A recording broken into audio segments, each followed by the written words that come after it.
사도행전 10장에 기록된 이 말씀을 통해서 하나님께서 주시는 은혜를 우리가 함께 나누기를 원합니다. 여러분, 이 사도행전 10장 말씀에는 이스라엘의 역사상 최초로 유대인이 아닌 이방인들에게 성령이 임하는 사건이 기록이 되어 있습니다. 이 복음이 땅끝으로 가는 준비 과정이라고 할 수 있습니다.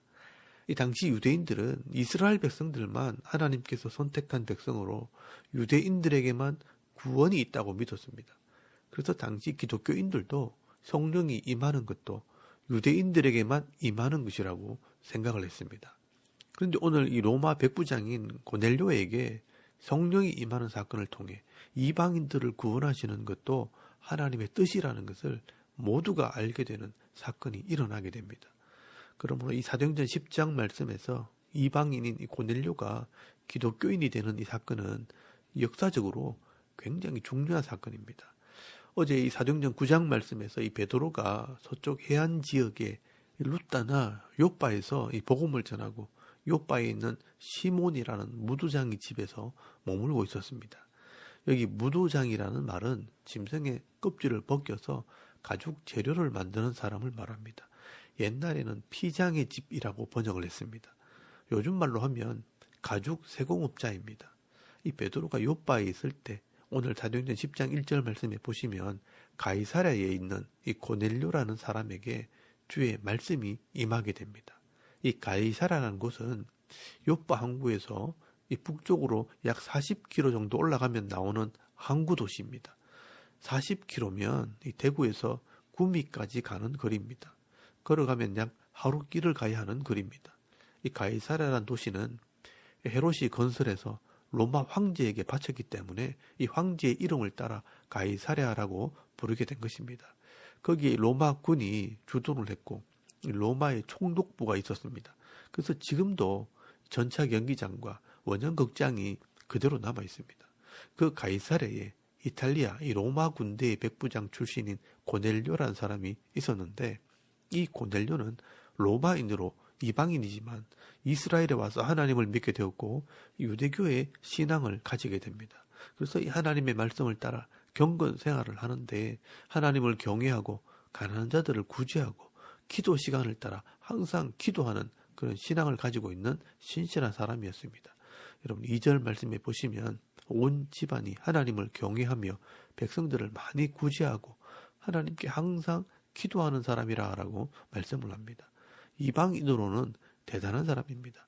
그러니까 하나님께서 이런 사람을 그 시대에 하나님의 도구로 사용하시게 된 것입니다. 이미 이 고넬료는 말씀으로 준비가 된 사람입니다. 그런데 이 고넬료가 기도 시간에 성령의 음성을 듣게 됩니다. 여러분 3절 말씀에 보시면 제9시 우리 시간으로 오후 3시 기도 시간에 하나님의 사자가 나타나서 요빠에 있는 시몬을 청하라라고 말씀을 합니다.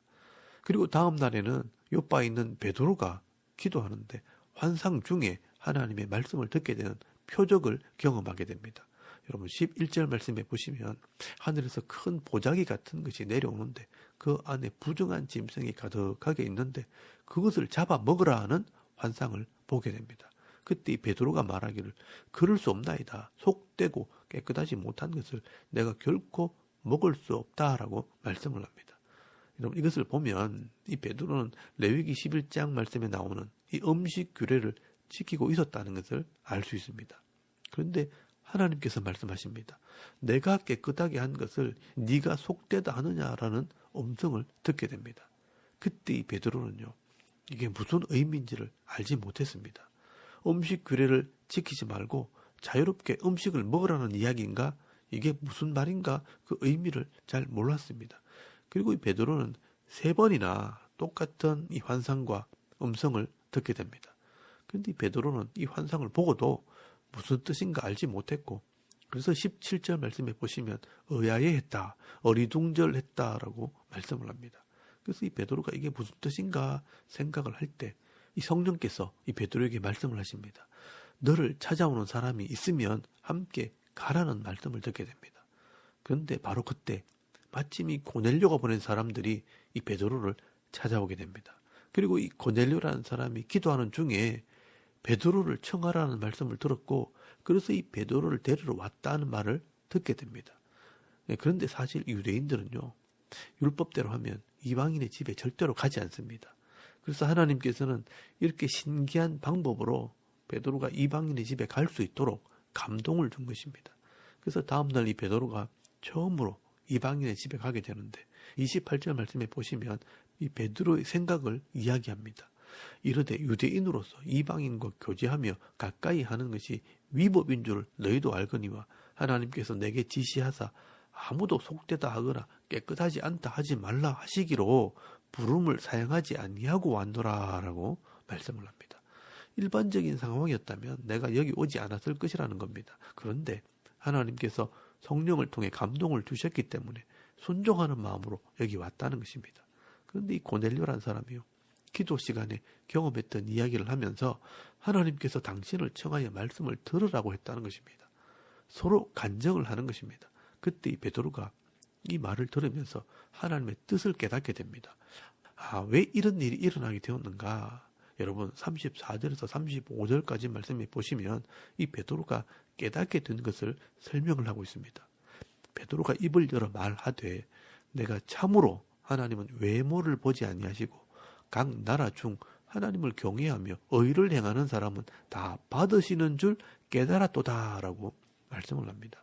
하나님께서 이제 이 유대인들만 구원을 하시는 것이 아니라 이방인들도 받으셨구나, 이방인들도 구원하게 하시려고 나를 여기 보내셨구나 하는 것을 깨닫게 된 것입니다.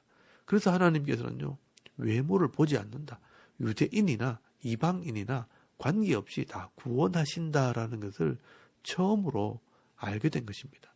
그래서 이 베드로가요, 이때부터 이방인들 앞에서 예수 그리스도가 우리의 구원자 되심을 증거하게 됩니다. 여러분, 이렇게 사도가 이방인들에게 복음을 전하는 일은 처음 있는 일입니다. 하나님께서 예수 그리스도를 이 땅에 보내셔서 십자가에 죽게 하시고 부활하게 하심으로 우리를 구원하셨다라고 복음을 전하게 된 것입니다. 그리고 우리가 이 십자가 부활을 직접 목격한 증인들이고 하나님께서는 우리를 통해 이 복음을 전하게 하셨다라고 말씀을 하게 됩니다. 그래서 42절에서 43절까지 말씀해 보시면 우리에게 명하사 백성에게 전도하되 하나님이 살아있는 자와 죽은 자의 재판장으로 정하신 자, 이 예수 그리스도가 곧 이 사람인 것을 증언하게 하셨고 그에 대하여 모든 선지자도 증언하되 그를 믿는 사람들이 다 그의 이름을 힘입어 죄 사함을 받는다 하였느니라 라고 말씀을 합니다. 여러분, 이게 바로 복음입니다. 누구든지 이 예수를 믿게 될 때 죄 사함을 받게 된다는 것입니다.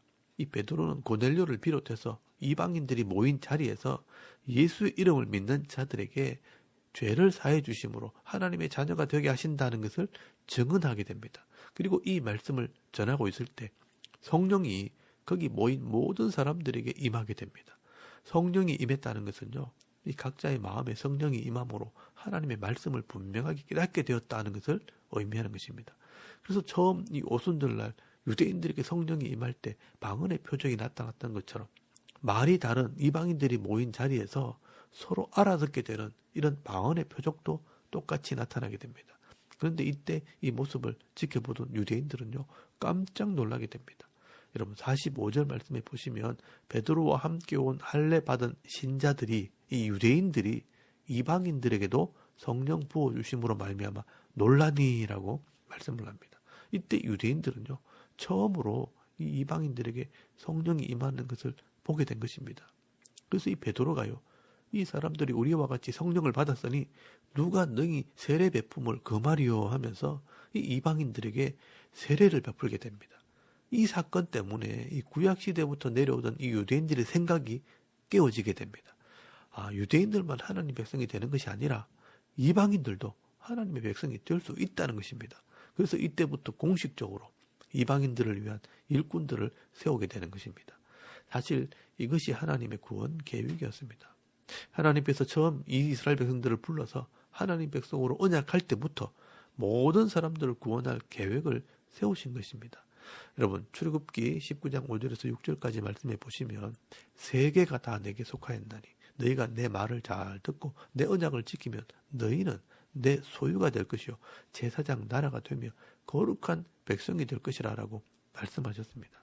세계가 다 하나님의 것인데 이 이스라엘을 택해서 제사장 나라를 삼으시고 모든 이방 나라들을 하나님의 백성이 되게 하신 것입니다. 그런데 이 이스라엘 백성들이 이 제사장 나라의 역할을 하지 못한 것입니다. 그런데도 이 이스라엘 백성들이 교만해져서 하나님께서 우리만 선택하시고 우리와 언약하셨기 때문에 이방 사람들은 하나님께서 버린 사람들이라고 생각을 한 것입니다. 그러나 신약시대 이 고넬료를 통해 그 생각이 바뀌기 시작합니다. 하나님께서는 사람의 외모를 보지 아니하시고 각 나라 중에서 하나님을 경외하며 의를 행하는 자들을 다 받으신다라는 것을 알게 된 것입니다. 그래서 내일 이 사도행전 11장 말씀에 보시면 알겠지만 예루살렘에서 이 사도들이 이제는 이방인들도 구원을 받을 수 있다는 것을 공식적으로 인정을 하게 되었고 이방인들에게도 복음을 전하게 되는 일꾼들이 일어나게 됩니다. 그래서 하나님께서 이 바울을 불러서 이방인들을 구원할 일꾼으로 세우시고 또 이방인들을 구원하기 위해 땅끝으로 보내게 되는 것입니다. 여러분, 이것이 바로 하나님의 구원 계획이고 하나님의 마음이라는 것입니다. 이 하나님의 뜻이 이루어졌기 때문에 예루살렘에서 수만 킬로가 떨어져 있는 우리 대한민국 사람들이 예수를 믿게 되었고 이제 우리를 통해 이 복음을 전하라고 사명을 주시는 것입니다. 그런데 우리 구원받은 사람들이요, 이 유대인들처럼 똑같은 생각을 하면 안 됩니다. 이 교회 다니는 사람들만 구원을 받았고 교회를 다니지 않는 사람들, 이 길거리에 있는 이 불신자들은 하나님께 버림을 받은 자처럼 취급을 해서는 안 된다는 것입니다. 저 사람들은 절대로 안 돼. 우리가 사람들을 판단하면 안 되는 것입니다. 우리가 악한 사람들을 보면서 저 사람도 예수 믿겠나? 저 사람은 안 돼 하면서 외면할 때가 있다는 것입니다. 그러나 하나님께서는요, 그런 사람들도 구원하시기를 원하시는 것입니다. 그러므로 우리가 기회만 있으면, 할 수만 있다면 우리가 믿는 이 예수님을 전하고 증거하게 될 때 하나님께서 이 택한 백성들을 돌아오게 하시는 것입니다. 누구든지 예수를 믿고 구원을 받을 수 있습니다. 모든 사람이 전도 대상자입니다. 내 가족 중에, 친척 중에, 내가 만나는 이웃 사람들 중에 믿지 않는 자들이 있다면 우리의 전도 대상이고 기도의 대상입니다.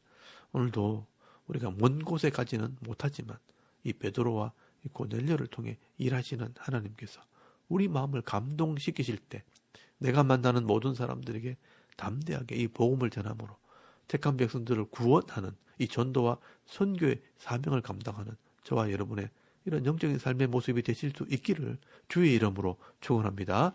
아멘. 우리 잠깐 기도드리겠습니다. 오늘도 모든 영혼들을 구원하시기 원하시는 이 하나님 마음을 깨달아 전도와 선교의 사명을 감당하는 성도가 되게 하옵소서. 또 이 나라와 민족을 위해 섬기는 교회와 이 목사님들과 파송된 선교사님들을 위해 기도하시고요. 또 개인의 기도 제목을 따라 기도하고 오늘 하루 삶을 또 시작할 수 있길 바랍니다. 다 같이 우리 하나님께 한번 기도드리겠습니다. 살아계신 하나님, 은혜를 참 감사합니다. 오늘도 이 아침에 우리가 하나님을 예배하게 하시고